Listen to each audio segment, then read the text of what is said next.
ئەم کاتتان باش بینەرانی خۆشەویستی بەرنامەی لاپەڕی حەوت لە بەرنمەیەکی دیکە بەڕێ هاوکارانم بووینەوە میوانی ماڵەکانتان هیوادارم تا کۆتایی هاوڕێمان بن. ڕێکخراوی دەوڵەتی ئیسلامی لە عێراق و شام داعش کوژرانی 1700 خوێندکاری کۆلێژی هێزی ئاسمانی لە شاری تیکرید ڕاگەیاندووە. راپۆرتێک لەم بارەیە دەبینین.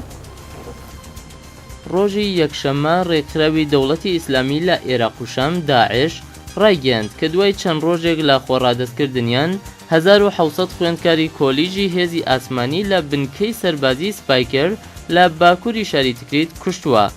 داعش لە بەیاننامەیەکدا کە لە پێگەیەکی خۆیاندا بڵاوی کردوێتەوە ئاماژەی بەوەدا کە ئەو کەسانەی کوژراون چوارشەممەی ڕابردوو خۆیان ڕادستی ئەو ڕێکخراوە کردووە. لە بەیاننامەکەدا ئەوەش خراوەتە ڕووکە بە فەرمانی ئەبوو بەکر بەغدادی ئەمیری ڕێکخراوی داعش 800 هەڵگەڕاوی سوننا کە لە بنکە سەربازیەکەدا کاریان دەکرد ئازاد کراون. ڕێکخراوەکە چەندین وێنەی کوشتنی ئەو کەسانەی لە ناو باخێکدا بڵاو کردوێتەوە کە ژمارەیەک چەکدار دەست درێژی گولەیان لێ دەکەن.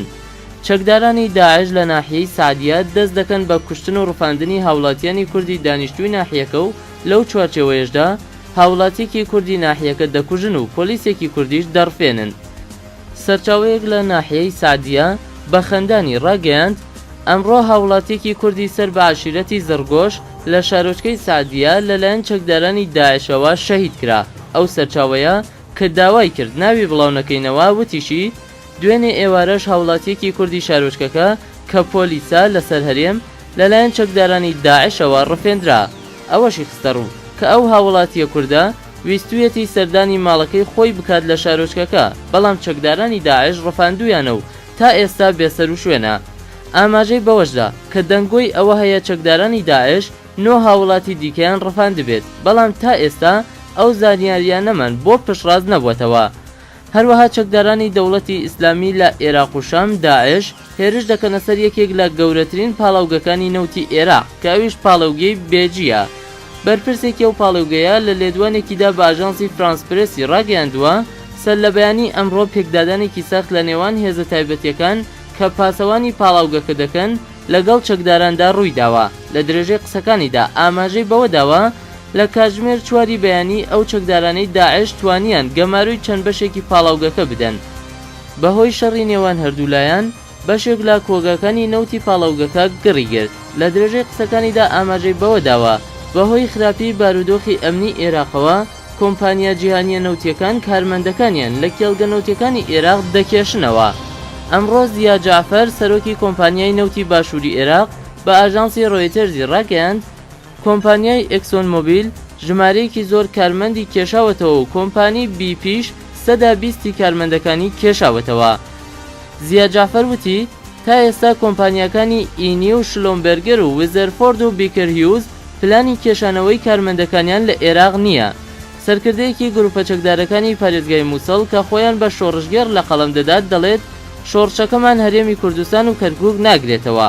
ئەمڕۆ شێخ عەلی مەعموری وتەبێژی ڕۆڵەی هۆزە شۆڕژگەڕەکانی مووسڵ ڕایگەیاند جگە لە 3 پارێزگاکەی هەرێمی کوردستان و کەرکووک کە بەدەستی کوردەوەیە سەرجەم پارێزگاکانی دیکە ئامانجمانە و لە ئێرانیەکان پاکیان دەکەینەوە. شێخ عەلی مەعموری بۆ ئاژانسی ئەنادۆڵی وتی عێراق لەلایەن ئێرانیەکان و بە دیاریکراویش قاسم سوڵەیمانی فەرماندەی سوپای قودس هەڵدەسوڕێنرێ تەنها 3 پارێزگاکەی هەرێم و کەرکووک نەبێ. جەختیشی لەوە کردەوەکە ئەو شۆڕشەی دەستمان پێکردووە لە زاخۆوە تافاو دەگرێتەوە و دەمانەوێ عێراق لە بوونی ئێرانیەکان و بەکرێگیراوەکانیان پاک بکەینەوە. ئەوەشی خستە ڕوو کە کورد ئیشی ئەوانی ئاسان کردووە بەوەی 4 لە پارێزگاکانی عێراقیان بەدەستەوەیە و حکومڕانی دەکەن. مەعموری کە زۆر زوو ئەوەی ئێستا لە عێراق ڕوودەدا بە شۆڕشی ڕۆڵەی هۆزەکانی ناوبرد باسی لەوە کرد کە ئەوەی دەوترێ و بانگەشەی بۆ دەکرێت گوایە هێزەکانی دەوڵەتی ئیسلامی لە عێراق و شام کۆنتڕۆڵی ئەو ناوچانەیان کردووە ڕەت دەکاتەوە و دەڵێ لە ناو ڕیزەکانی شۆڕژگێڕاندا کورد و عەرەب بە سوننە و شیعە و تورکمان و مەسیحیشەوە هەن. ئەوە شۆڕشی عێراقیەکانە و هەموو ئەوانەشی دەوترێت گوایە هێرشی داعش و ئەو شتانەیان ڕاست نین. هێماشی بەوە دەکا مالکی و حیزبەکەی چەندین گرتەی ڤیدیۆیان لە ناوچەکانی عێمارە و ناسریە و ئەو شوێنانە گرتووە و دەڵێن ئەوە لە مووسڵ ڕوودەدا. ئەوە هیچ بنەمایەکی ڕاستی تێدا نییە.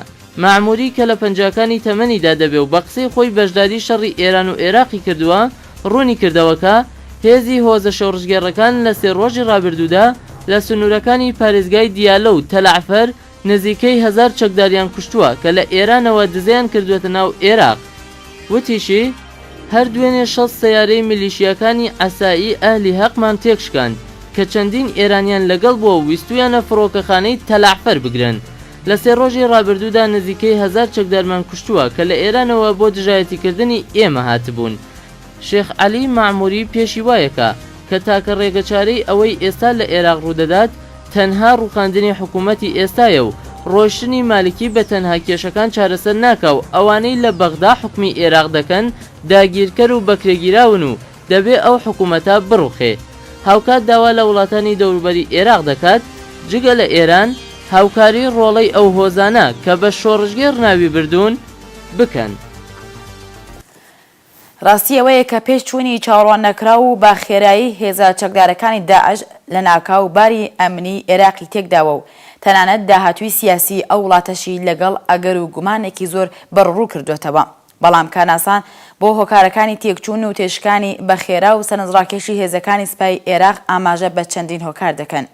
یەکەم ناڕزایەتی بەربڵاوی بەشێکی بەرچاو لە عەرەبە سوننەکانی ئەو هەرێمانە کە کەوتونەتە دەستی داعش تا ئەو جێگایی کە لە مووسڵ بەشێک لە خەڵک پێشوازیان لە هێزەکانی توندڕە و تێروریستی داعش کرد. بە واتایەکی دیکە زۆربەی سوننەکان هیچ متمانەیەکیان بە مالکی نەما و هەر ئەوە ژوای کردووە کە بە ئاشکرا و بەنهێنی یارمەتی هێزەکانی داعش بکەن. دووهەم بارودۆخی نالەباری ئەرتەشی عێراقە کە لە چەندین کێشە و گرفتی سەرەکی دەناڵێنێت.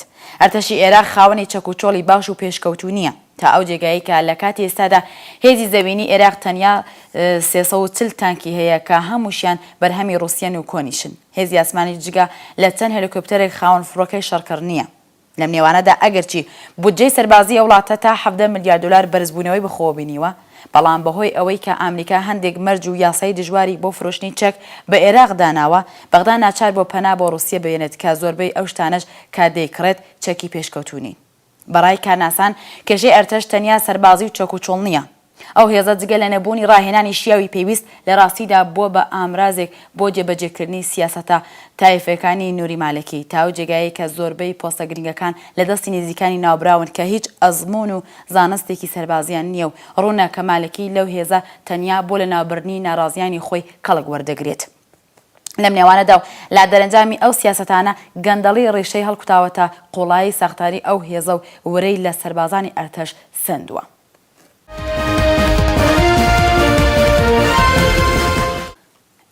نوری مالکی سەرۆکوەزیرانی عێراق ڕۆژی چوارشەمان لە بینای ئەنجومەنی وەزیرانەوە لە شاری بەغدا وتاری هەفتانەی خۆی پێشکەش کرد و باسی ئاڵۆزیەکانی عێراقی کرد. راپۆرتێک لەم بارەیەوە مالکی سەرەتایی وتارەکەی بە قەیرانی ئەمڕۆی عێراق دەستی پێکرد و سەبارەت بە هێرشی چەکداران قسەی کرد و ئەوانی بە مافیا و بەندی دزیکردن ناوبرد و گوتی هاتنی ئەو چەکدارانە بە هاوکاری و پشتیوانی وڵاتانی دەرەکی و چەند هێزێکی نێوخۆیی بووە، بەڵام ئاماژەی بە هیچ لایەنێک نەکرد. سەبارەت بە دەست بە سەرداگرتنی چەند شار و قەزا و ناحەیەکی عێراق لەلایەن چەکدارانەوە مالکی گوتی ئەوەی لە مووسڵ و ناوچەکانی دیکەی عێراق ڕوویدان نسکۆ بوو، بەڵام هەموو نسکۆیەکیش بە واتای بەزین نایەت.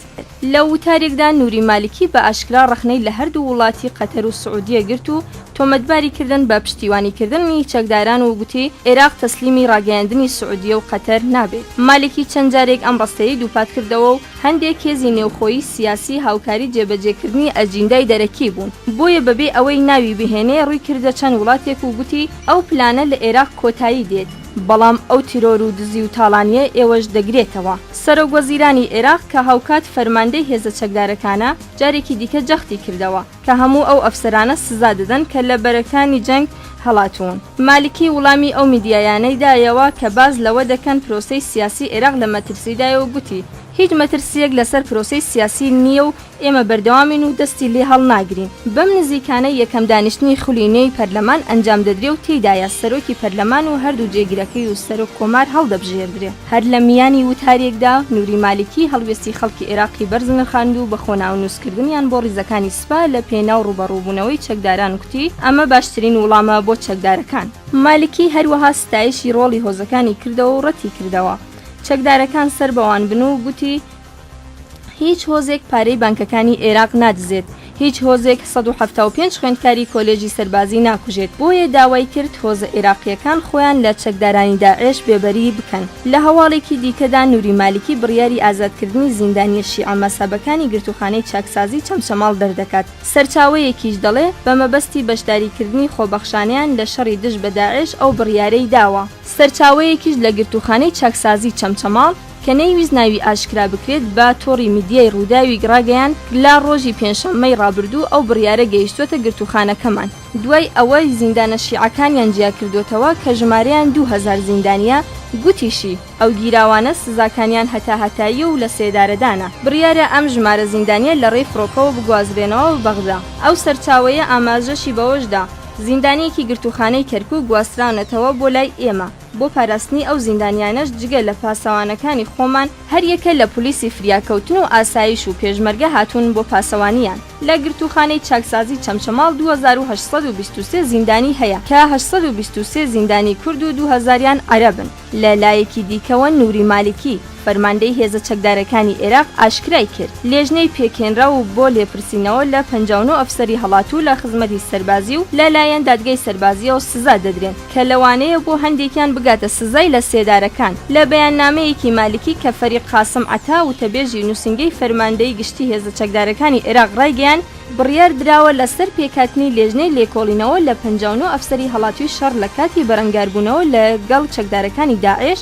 وتیشی ئەو ئەفسەرانە ڕەوانەی دادگا هێزە ئەمنیەتەکانی ناوخۆ دەکرێن و لە ئەرکەکانیان دوور دەخرێنەوە. لە هەواڵێکی دیکەدا مارتین دیمێپسی فەرماندەی ستادی هاوبەشی هێزە چەکدارەکانی ئەمریکا پشتڕاستی کردەوە کە عێراق بە شێوەی ڕسمی داوای لە ئەمریکا کردووە کە هێرشی هەوایی بکاتە سەر بنکەکانی میلیشیا جیهادیەکانی داعش. ئەو هەواڵە دوای ئەوە ڕاگەیەندرا کە گڕپەی داعش هێرشێکی بەربڵاو بۆ داگیرکردنی گەورەترین پاڵەوگەی نەوتی عێراق لە شاری بێجێ دەستی پێکردووە. ئەو پاڵەوگەیە زیاتر سوتەمەنی پێویستی ناوخۆی عێراق دابین دەکات و ڕۆڵێکی گرنگی لە ئابووری ئەو وڵاتە دەگێڕێت. هەروەها شێخ عەبدولمەهدی کەربەلایی نوێنەری ئایەتوڵڵا سیستانی دوای نوێژی هەینی لە شاری کەربەلا خوازیاری ئەوە بوو کە خەڵک چەک بگرنە دەست و لە بەرامبەر داعش بەرگری لە شارەکان بکەن. دەفتەری سیستانی بە BBC وتووە کە شێخ عەبدولمەهدی کەربەلایی لەسەر وشەی بەرگری جەختی کردووە نەک جیهاد. بەڵێ ڕاستیەوەیە کە قەیرانی عێراق تەنیا قەیرانێکی ئەمنی نییە کە دەرەنجامی هێرشی چەند چەکدارێکی تەروریستی بێت. دەتوانین بڵێن کە بارودۆخی ئەمڕۆی عێراق دەرەنجامی هەڵەیەکی مێژوویە کە نزیک بە 100 ساڵ لەمەوە پێش و دوای کۆتایی شەڕی یەکەمی جیهانی ڕوویدا. پێکێنانی دەوڵەتی عێراق و سووریا و دیاریکردنی سنوورەکان بەبێ ڕەچاوکردنی تایبەتمەندی و پێداویستیە نەتەوەیی نژادی و ئاینەکانی هەرێمەکەیە بۆ بە پێکێنانی وڵاتێک بە ناوی عێراق کە تاکو ئێستانەی توانیوە خۆی لە دەستی شەڕی ئاینی و تایەفی ڕزگار بکات. بەواتایەکی تر هەبوونی حەشیمەتێکی زۆری عەرەبیشی ئەو کورد لە وڵاتێکی دەستکرد بە ناوی عێراق و چەوساندنەوە و سەرکوتی ئەو لایەنگەلە و هەروەها بێبەشیان لە هەر مافێک لەلایەن کەمینەی سوننە بوو بەهۆی ئەوەی کە تا پێش ڕوخانی سەددام بەردەوام شەڕ و نائارامی نەهێڵێت ئەو وڵاتە ساخامگیری بەخۆیەوە ببینێت. دوای ڕوخاندنی سەددامیش کە جیهان و ناوچە هیوادار بوو پێکاتەکانی ئەو وڵاتە لە هەلومەرجێکی یەکسان و ئارەزومەندانە پێکەوە ژیانێکی ئاشتیانە ئەزمۆم بکەن، ئەوە ئەمجار سیاسەتەکانی لایەنی شیعەی دەسەڵاتدار کە ئەمجار بە شێوەیەکی بەربڵاو و هەمەلایەنە لەژێر نفوذ و کاریگەری سیاسەتەکانی کۆماری ئیسلامیە دیسان بارودۆخی بەرەو ئاڵۆزی ڕۆژ لە دوای ڕۆژ برد. تەبەرێک خستنەوەی سوننەکان لە کردەوەدا و بێبەشکردنیان لە دەسەڵات و لە خزمەتگوزاری هەوڵدان بۆ پاوانی دەسەڵات لەلایەن دەوڵەتی بەغدا لە ئەکامدا بەستێنی بۆ هەلومەرجی ئەمڕۆ ئامادە کرد. بۆیە هەموو سیاسەتوانانی جیهان لۆ باوەڕدان کە قەیرانی عێراق چارەسەری سەربازی نییە و ئەتوانین بڵین سنوورەکانی نێوان شیعە و سوننە و کورد بە تەواوەتی ڕەنگی بوونی گرتووەتە خۆی و چاوەڕوان ناکرێت چی دیکە ئەو سێپێکاتە سەرەکیە بتوانن لە یەکەکانی سیاسی یەکگرت و پێکەوە ژیان برنە سەر و زۆرێک لە کارناسان لە باوەڕدان کە مالکی بەرپرسی سەرەکی ئەو بارودۆخەیە.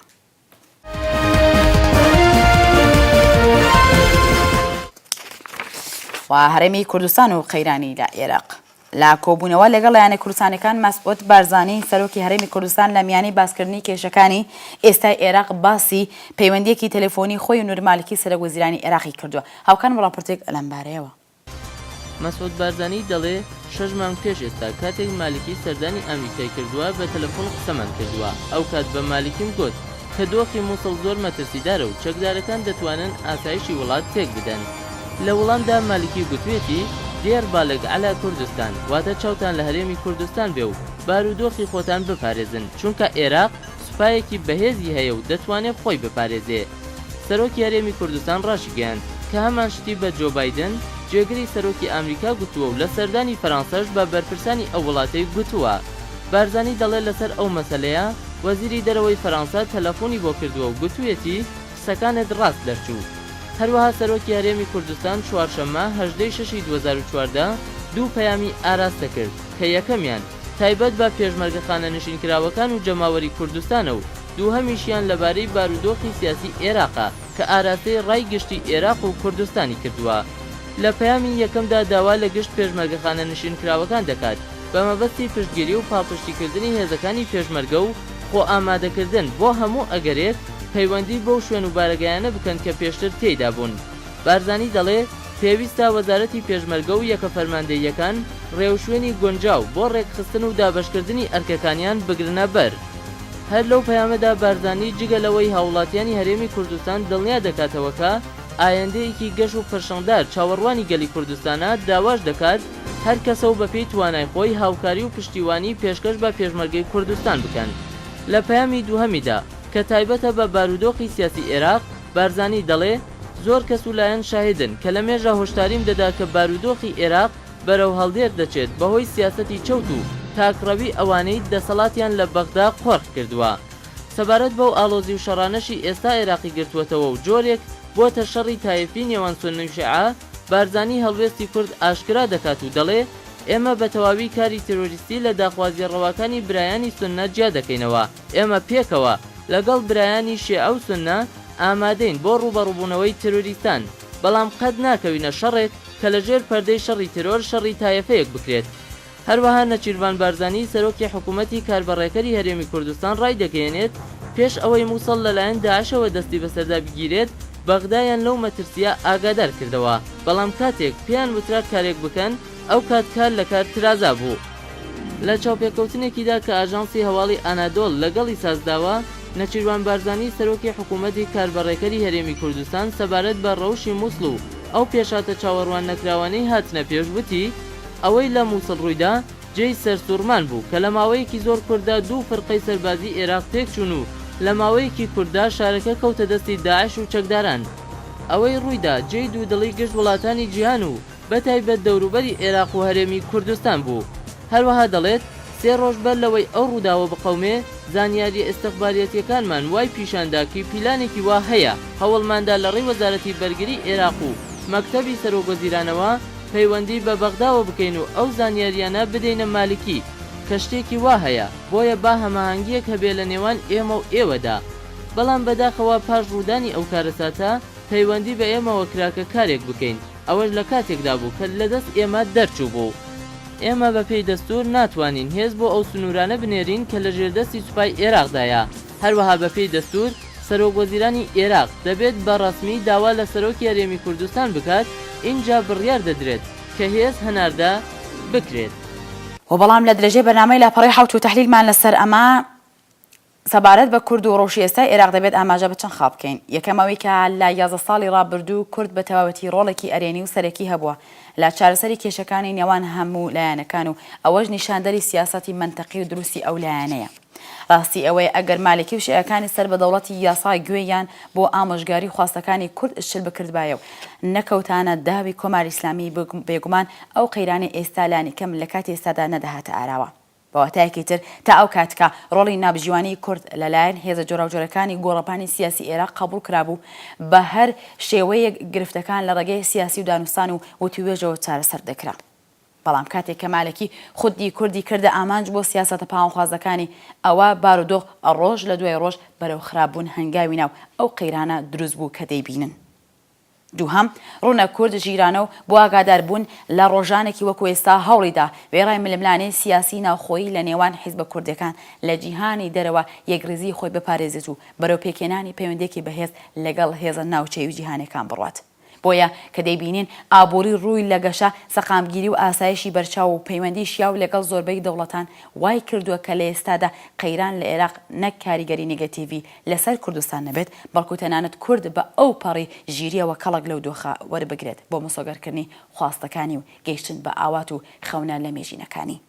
لەم نێوانەدا هەروەک سەرۆکی هەرێم و سەرۆکی حکوومەت ئاماژەیان پێکردووە چەندین جار هۆشداریان داوە بە بەغدا بەڵام حکوومەتی ئێستای عێراق گوێی نەداوە و تەنانەت زەختێکی زۆریشی خستە سەر هەولێر کە دەرەنجامەکەی جۆرە مەشروعیەت بەخشین بە خواستی کوردەکان بوو. بەو شێوە کە مەسعود بارزانی ئاماژەی پێکردووە ئەگەر ڕەوت بەم جۆرە بڕواتە پێش داهاتوویەکی گەشت چاوەڕوانی کورد دەکات کە ڕەنگە سربەخۆی یەکێک لەو ڕووداوە و ئاڵوگۆڕانە بێت. هەڵوێستی ئەمریکا لەمەڵ قەیرانی ئەمنی سیاسی لە عێراق. باراک ئۆباما سەرۆکۆماری ئەمریکا دەڵێت وڵاتەکەی بۆ یارمەتی دەوڵەتی عێراق لا بەرامبەر شەڕەکەرەکانی داعش هەموو هەڵبژارنەکانی لەبەرچاوە. بەوەشەوە کۆشکی سپی ڕایگەیاندووە تاکو ئێستا هیچ بەرنامە و پلانێکی بۆ هەناردەی هێزی سەربازی عێراق نییە. راپۆرتی هاوکارم لەمبارەیەوە. سەرۆکۆماری ئەمریکا جەختیشی لەسەر ئەوە کردوتەوە کە کردەوەی کورتخایەن و بەپەلە ڕەنگە بە پێویست بێت بەڵام لە هەمان کاتدا دەڵێت ساڵەهای ساڵە کە متمانەی لە نێوان شیعە و سوننە نەماوە دەتوانین بڵین ئەو متمانەیە هەر دروست نەبووە. ئەوەش لە کاتێکدایە کە جێیکارنی وتەبێژی کۆشکی سپی ڕۆژی پێنجشەممەی ڕابردوو لە کۆی هەواڵنێران وتوبووی کە هەناردنی هێزی سەربازی بۆ عێراق لەناو بژاردەکانی ئەمریکادا نییە. هەڵبەت ئۆباما بۆ خۆشی وتوبی کە دژ بەکردەوەی سەربازی پێویستی بە بیرکردنەوەی زیاتر هەیە بەڵام ئەوەشی دووپات کردبوو کە مەرجی یارمەتی سەربازی بۆ عێراق وەلانانی جیاوازی و ناکۆکی تایفی و مەسهەبیە مەرجێک کە بەڕای هەندێک لە کارناسانی ڕۆژهەڵاتی ناوەڕاست بە مانای وەرگرتنی ئیمتیاز لە دەوڵەتی مالکیە. هەروەها ڕۆژی چوارشەممە 28 جۆزەردان سەرۆکۆماری ئەمریکا لەگەڵ میک مەککانێل سەرۆکی کەمینەی سێنا هەری ڕێد ڕێبەری زۆرینەی سێنا جان بینیر سەرۆکی کنگریس و نانسی پۆلسی ڕێبەری کەمینەی کنگرە چاوپێکەوتنی هەبوو و دوایین ئاڵوگۆڕەکانی عێراق تاوتوی کرد. ئۆباما لە دیدار لەگەڵ بەرپرسانی کنگرە ئاماژە بە ڕۆڵی سیاسەتە تاییفەیەکان لە خوڵقاندنی قەیرانی ئەمنیەتی ئەم دوایانە کرد و وتی داوای لە ڕێبەرانی عێراق کردووە کە ناکۆکیەکان وەلابنێن و بە دروستکردنی هەستی یەکێتی نەتەوەی لە پاڵ یەک کۆ ببنەوە. ئۆباما وێرای ڕەخنەگرتن لە سوننەکان بۆ ئامادە نەبوونیان لە پێکهاتنی دەوڵات نوری مالکی سەرۆکوەزیرانی شیعە مەسهەبی عێراقی بە بەرپرسی قەیرانی ئێستا وەسف کرد. بەرپرسانی باڵای کنگریسی ئەمریکاش خوازیاری ئەوە بوون کە بۆ چارەسەری قەیرانی ئێستای عێراق لە یەکەم هەنگاودا نوری مالکی هەن بدەن واز لە پۆستەکەی بێنێت. ئەگەرچی بە فەرمی واشنگتۆن کاوەکو ئێستا ئەو داواکاریەی ڕانەگەیاندووە. لەم نێوانەدا ئەمریکا بڕیاری داوە بۆ پاراستنی باڵیۆزخانەکەی لە بەغداد کە یەکێکە لە گەورەترین باڵیۆزخانەکانی ئەمریکا لە جیهان 275 کەس لە هێزە سەربازیە شارەزاکانی ڕەوانەی عێراق بکات. هەروەها لە هەواڵێکی دیکەدا هێلاری کلینتۆنی وەزیری پێشووی دەرەوەی ئەمریکا نوری مالکی سەرۆکوەزیرانی عێراقی بە کێشەی سەرەکی قەیرانەکانی ئەم دوایینەی عێراق ناوبرد. کلینتۆن ئاماژەی بە ئەوەش کرد کە ئیدارەی حکوومەتی ئەمریکا هەرگیز لە مالکی ڕازی نەبووە. لە مەیانی چاوپێکەوتنێکدا لەگەڵ کاناڵی CBC کەندیدا هیلاری کلینتۆن وتی کە وڵاتەکەی یارمەتی عێراق دەدات بێ ئەوەی بزانێت مالکی چه هەڵوێستێکی لەبارەی قەیرانی وڵاتەکەی خۆیەوە هەیە و بەنیازی چییە. هەروەک نازاندێت کێ سوپای عێراق بەڕێوە دەبات. لە درێژەی قسەکانیدا کلینتۆن ئاشکرای کرد کە ئەم کێشەیەی داعش دروستی کردووە بۆی هەیە پەرە بستێنێت و بچێتە خاکی هەریەک لە ئێران و تورکیاشەوە. کلینتۆن ئەوەی نەشاردەوە کە پاڵپشتی ڕێگەچارەی یارمەتیدانی عێراق دەکات. شایانی باسە دەوڵەتی ئیسلامی لە عێراق و شام داعش شان بەشانی چەند گروپێکی چەکداری سونە و سەرانی ڕژیمی پێشووی باس کنترۆڵی چەند ناوچەیەکی بەرفراوانی عێراق کردووە. لە نێویشیاندا شاری مووسڵ کە دووەم گەورەترین شاری عێراقە. و بەڵام سەبارەت بە هەڵوێستی ئەمریکا دەبێت ئاماژە بۆ بکەین کە یەکەم واشنگتۆن باش دەزانێت قەیرانی ئێستا دەرەنجامی سیاسەتەکانی دەوڵەتی ناوەندیە کە بە کەم تەرخەمی و بە بەشداری نەکردنی سوننەکان بەستێنی بۆ ئەم ڕووداوانە ئامادە کرد. بۆیە بەرپرسانی ئەو وڵاتە ڕاشکاوانە دەڵێن ئامادە نین بەشداری شەڕێک بکەن کە هیچ پەیوەندێکی بەوانەوە نییە و هیچ ڕۆڵێکیان لەو قەیرانە نییە. لەلایەکی دیکەوە ئەمریکا لە ڕۆڵی ئێران لە هەلومەرجی ئێستای عێراق ئاگادارە و دەزانێت ئەگەر بیهەوێت بە خێرا چەکدارەکان بداتە بەر هێرشی سەربازی ئەوە کۆماری ئیسلامیە کە قازانج دەکات و ڕەنگە پێگەی تاران لە عێراقی دوای قەیران زیاترش بێتەوە. بۆیە ڕوونەکە ئۆباما باش دەزانێت خێرانی ئێستا لانیکەم لە کورتخایەندا زیانێک بە بەرژەوەندەکانی ناگەیەنێت. بۆیە هەوڵ دەدات بەهێمنی و لە سەرخۆ مالکی ناچار بکات واز لە سیاسەتەکانی ئێستای خۆی بێنێت و دەستی ئێران لە کاروباری وڵاتەکەی کورت بکاتەوە و بەرەو پێکهێنانی حکوومەتێکی ئاشتی ملی با بەشداری هەموو پێکاتەکان هەنگاو هەڵێنێت. بەتایبەت ئەوەی کە ئەمریکا بەباشی دەزانێت کە سەرکوتی داعش یان هەر گروپێکی چەکداری دیکە تەنیا بۆ کوردماوە کێشەکان چارەسەر دەکات و بۆ سەقامگیری هەمیشەی دەبێت ڕێگا چارەی سیاسی بگرنەبەر. ئەوش لە کاتێکدایە کە زۆرێک لە بەرپرسانی ئامریکایی لۆ باوەڕدان کە مانەوەی عێراقێکی یەکگرت و چی دیکە زۆر زەحمەتە. شەڕ لە عێراق و دراوسەکان. ڕەجەب تەیب ئەردۆغان لە پەیوەندێکی تەلەفۆنیدا لەگەڵ جۆ باایدن یاریدەری سەرۆکۆماری ئەمریکا ڕێگەیاندووە کە نابێت هیچ کام لە حکوومەتی ئەمریکا و عێراقی ئۆپراسیۆنێکی سەربازی بکەن کە بۆ هۆیەوە گیانی هاونیشمانەکان بکەوێتە مەترسیەوە. ڕاپەردێک لەمبارەوە. سایتی ملیەتی تورکی بڵاوی کردوێتەوە ڕۆژنامەی سەباحی نزیک لە حکوومەتی تورکیا چەند بەشێکی پەیوەندیەکانی نێوان ڕەجەب تەیب ئەردۆغان سەرۆکوەزیرانی تورکیا و جۆ بایدنی یاریدەدەری سەرۆکی ئەمریکای بڵاو کردوێتەوە کە تێیدا جۆ بایدن بە مەبەستی دەستکەوتنی زانیاری زیاتر دەربارەی هەوڵەکانی حکوومەتی تورکیا لە بارودۆخی ئێستای عێراق و دیپلۆماتکارە تورکەکان پەیوەندی بە تورکیەوە گرتووە. بەپێ ڕۆژنامەی سەباحی تورکی ئەردۆغان لە پەیوەندی تەلەفۆنیەکەدا بە جۆ بایدنی وتووە بیر لە ئەنجامدانی ئۆپەراسیۆنی سەربازی مەکەنەوە کە ببێتەوەی خستنە مەترسی ژیانی بارمتە تورکەکان کە لەلایەن چەکدارانی داعشەوە دەستگیر کراون. هەروەها وتوشێتی لە کاتی ئەنجامدانی هەر ئۆپەراسیۆنێکدا دەبێت هەماهەنگی هاوبەش هەبێت لەگەڵ حکوومەتی تورکیا. لە ئێستاشدا سەرکۆنسوڵی تورکیا و نزیکەی 48 هاوڵاتی تورکیا لەلایەن چەکدارانی داعشەوە بەدیل گیراون. لەمەڕ هەڵوێستەکانی کۆماری ئیسلامیش حەسەنی ڕۆحانی وتوویە سەبارەت بە شوێنە ئاینیە پیرۆزیەکانمان کەربەلا، کازمەین و سامەرا بە هەموو زلهێزەکان و نۆکەرانیان و هەروەها تیرۆریستان ڕادەگەێنین کە ملەتی ئێران بۆ پاراستنی گەورەی شوێنە پیرۆزەکان لە هیچ هەوڵێک درێغ ناکەن. کە لە وەڵامی سەرۆکۆماری ئیسلامی ئێراندا جێگری سەرۆکوەزیرانی عێراق کە سەر بە پێکاتەی سوننەیە ڕایگەیاند کە پێویستیان بە هاوکاری ئەو وڵاتن نییە و خۆیان دەتوانن شوێنە پیرۆزەکان بپارێزن.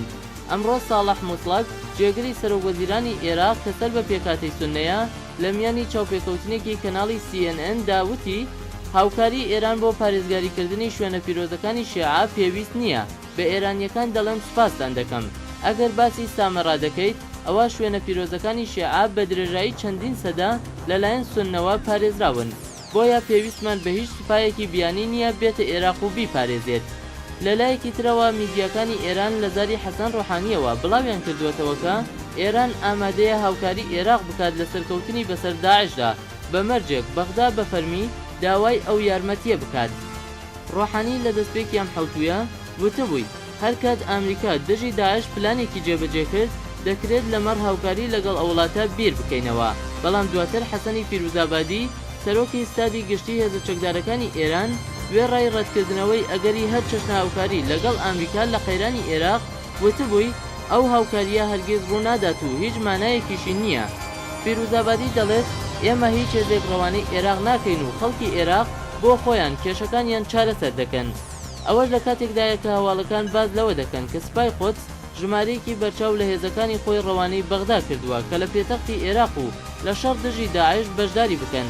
هەندێک سەرچاوە ڕایان گەیاندووە کە چەند هەواڵنێرێک قاسم سلەیمانی فەرماندەی ئەو هێزەیان لە بەغدا دیوە بەڵام کۆماری ئیسلامی بەڕەسمی ئەو هەواڵەی نە بە درۆ خستووەتەوە و نەک پشتڕاستیشی کردوێتەوە.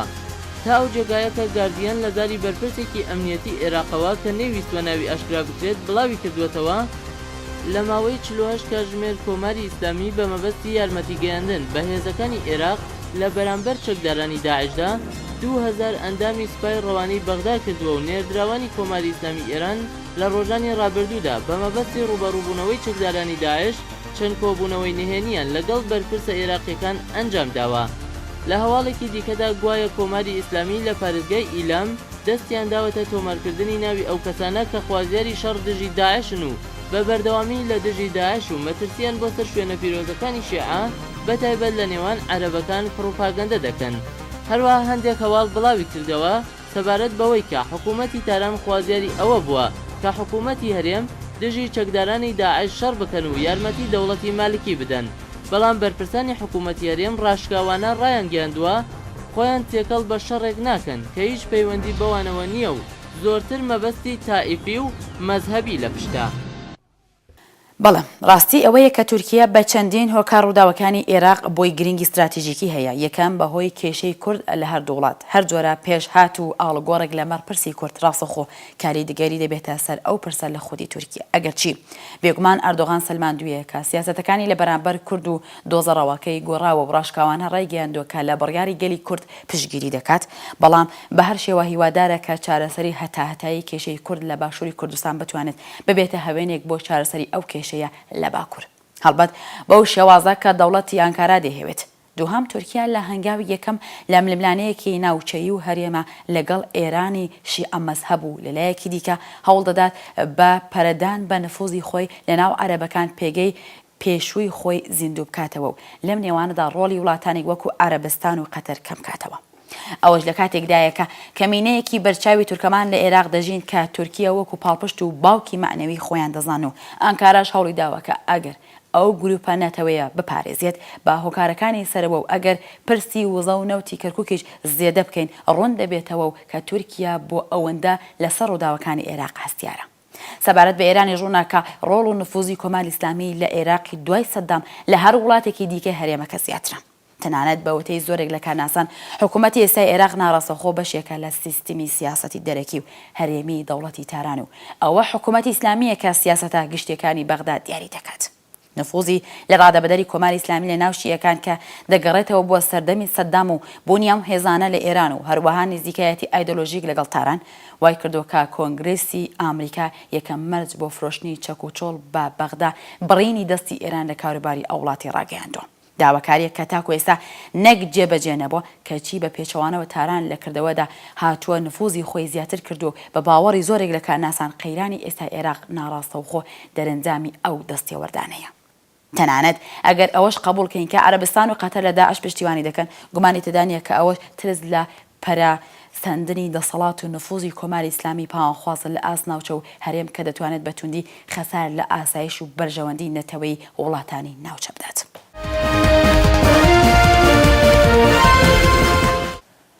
ڕنگدانەوەی ڕووداوەکانی عێراق لە میدیا بەناوبانگەکان لەم ڕۆژانە زۆربەی میدیا جیهانیەکان باسی یەکەمیان لە جیهانی سیاسەت ڕەوشی سیاسی ئەمنی ئێستای عێراقە. یەکێک لەو ڕۆژنامە هەرە گرنگانە نیویۆرک تایمزی ئامریکایە کە لەم ڕۆژانە ستونێکی تایبەتی لەسەر ڕەوشی عێراق کردوێتەوە و زۆربەی بابەتەکانیشی باز لە گرنگی پێگەی کوردە لە عێراق کە لەم قەیرانەی ئێستای عێراقدا دەتوانرێت پشتی پێ ببەسترێت. راپۆرتێک لەم بارەیەوە لە یەکێک لە وتارەکانی نیویۆرک تایمز پێشنیازی ئەوە دەکرێت کە پێویستە ئەمریکا گوێ لە کورد بگرێت و دان بە گرنگی کووردا بنێت بۆ بەدیهێنانی سەقامگیری لە ڕۆژهەڵاتی ناوەڕاستە.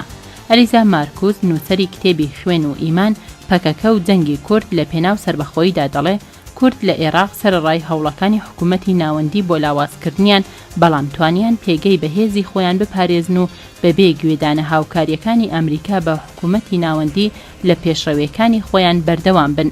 بۆیە دەبێت ئەمریکا واز لەوە بێنێت کورد وەک لایەنی دووهەم لە عێراقدا سیر بکات چونکە بەهێزی کورد بۆ سەقامگیری لە ڕۆژهەڵاتی ناوەڕاستدا گرنگی خۆی هەیە.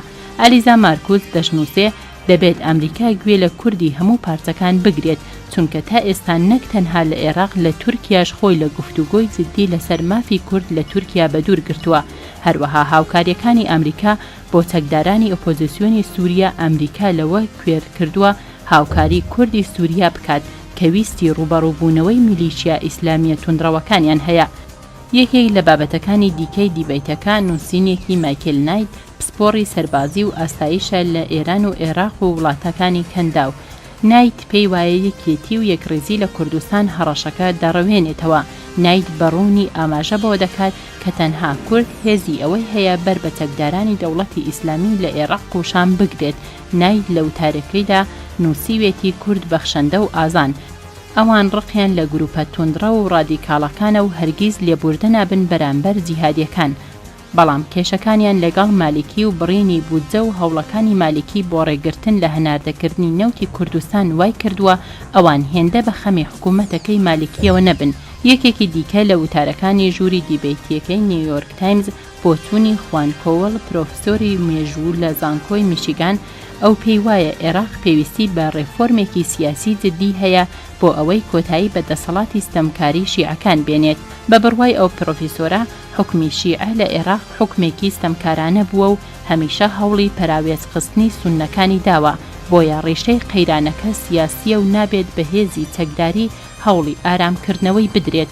خوان ماکۆول تەنانەت دەشڵێت ئێستا عێراق پێویستی بە سەرۆکوەزیرانێکی نوێیە. ئەو پرۆفسۆرە ئاماژە بە کێشەیەکی دیکە دەکات کە بە گوتەی ئەو هەندێک لە وڵاتانی کەندا و پارە و هاوکاری بۆ دەوڵەتی ئیسلامی لە عێراق و شام دەنێرن. ئەمریکاش پێویستە سزای ئەو وڵاتانە بدات. هەروەها دەبێت هەوڵی لێک نزیککردنەوەی سعودیە و ئێران و چارەسەرکردنی ناکۆکیەکانیان بدرێت چونکە ئەو دوو هێزە ململانەکانیان گواستوتەوە بۆ عێراق و سووریا. ئەو دیبەیتەی نیویۆرک تایمز تا ئێستا 7 لە پرۆفسۆر و ڕۆژنامەنووس و پسپۆڕانی بواری ئاسایش بەشداریان تێدا کردووە و تاوتوێی دۆخی عێراق و ڕێگاکانی چارەسەرکردنی قەیرانەکە دەکەن. شیکەرەوەیەکی سیاسی ئەڵمانیش پێی وایە داعش دووهەمین بزماری لە تابوتی دەوڵەتی ناوەندی عێراقدا. میخائیل لۆدەرز شارەزا لە کاروباری خۆرهەڵاتی ناوەڕاست لە میانی چاوپێکەوتنێکدا لەگەڵ ئاژانسێکی ئەڵمانی ڕایگەیاند کە سوپای عێراق ناتوانێت بێ هاوکاری دەرەکی سنوور بۆ چالاکیەکانی ڕێکخراوی دەوڵەتی ئیسلامی لە عێراق و شام داعش دابنێت. میخائیل لۆدەرز دەڵێت لەگەڵ ئەوەی سوپای عێراق لە ڕووی ژمارەوە زۆرە کە زیاتر لە میلیۆنێک سەربازی هەیە بەڵام ڕێکخراو نییە و حەماسەتی نییە بە تایبەت کە سوپای عێراق لە گروپی ئیتنی و مەزهەبی پێکدێت و سەربازە سوننەکان هۆکارێکیان نییە بۆ شەڕکردن دژی یاخی بۆ سونیەکان. لە وەڵامی پرسیارێکدا سەبارەت بە ڕێگرتن لە دابەشبوونی عێراق ئەو شارەزا ئەڵمانیە دەڵێت عێراق بەکردەوە ڕووخاوە و شکستی هێناوە. هێرشەکانی ئەم دواییانەی چەکدارانی داعش ڕەنگە دووهەمین بزمار بێت لە تابوتی دەوڵەتی ناوەندی عێراق درابێت کە لە ئێستادا تەنها لەسەر کاغەز ماوە. میخائیل لۆدەرز کە جێگری سەرۆکی ئەنجومەنی بەڕێوەبردنی دامەزراوەی شەرقی ئەڵمانیە وتی ئەمریکایەکان و تورکەکان چاوەدێری بارودۆخەکە دەکەن ئەگەری ناردنی هێزی سەربازیش لەلایەن تورکیەوە بۆ ناوچە کوردیەکان بۆ پاراستنیان لە هێرشە چاوەڕوان نەکراوەکانی داعش بە دوور نازانرێت. ئەمەش کارێکی پێچەوانە دەبێت ئەگەر سەرباز بنێرێت بۆ هاوکاری کوردەکان لە باکووری عێراق لە ڕووی سەربازیەوە لە کاتێکدا کە تورکیا دژیان دەجەنگێت. وەبەڵام تحلیلی کۆتاییمان و لە کۆتاییدا دەبێت بڵین ئەوە ئاماژە بە چەند ڕاستی بکەین. هەروەک پێشتر وتمان هۆکاری سەرەکی قەیرانەکانی یەک لە دوای یەکی عێراق دەگەڕێتەوە بۆ سەردەمی دروستبوونی ئەو وڵاتێک کە بەڕەچاونەکردنی ڕاستیە جوغرافیا و نەتەوەیەکان پێکات و لەو سەردەمە تەنیا خواست و ئارەزووی زلهێزەکانی ئینگلیز و فەڕەنسا بنەمای سەرەکی دروستبوونی بوو. دووهەم هەروەک نەچیروان بارزانی دەڵێت پێناچێت چیدی کە عێراق بگەڕێتەوە دۆخی پێش داگیرکردنی مووسڵ لەلایەن داعشەوە و هەر دەوڵەتێک یان حکوومەتێک بیهێوێت دەسەڵات لە بەغدا بگرێتە دەست دەبێت ئەو ڕاستیە لە بەرچاو بگرێت. سێهەم کورد بە هەڵسوکەوتی ژیرانە و پاراستنی یەکریزی و یەکێتی نەتەوەی خۆی بۆ جوانترین و ژیرانەترین شێوازی ممکن لەگەڵ ڕووداوەکان هەڵسوکەوتی کردو نەتەنیا تووشی خەسار نەبوو کەچی بە پێچەوانەوە سەرنجی هەموو ناوەندەکانی بڕیاردانی بۆ لای خۆی ڕاکێشا و توانی لانی کەم بۆ هەتایە کێشەی ناوچە دابڕاوەکانی خۆی چارەسەر بکات. کێشەیە کە چەندین ساڵە حکوومەتی مالکی خۆی لە چارەسەرکردنی گێل دەکات و پێی وابوو کوردیش وەکو ستونەکان لاوازە و دەتوانێت بە ئاسانی پەراوێزیان بخات. بەڵێ خۆشەویستانی بەرنامەی لاپەڕی حەوت بەم شێوەیە بەرنامەتان پێشکەشکرا تا بەرنامەیەکی دیکە هەر بژین بە شادی.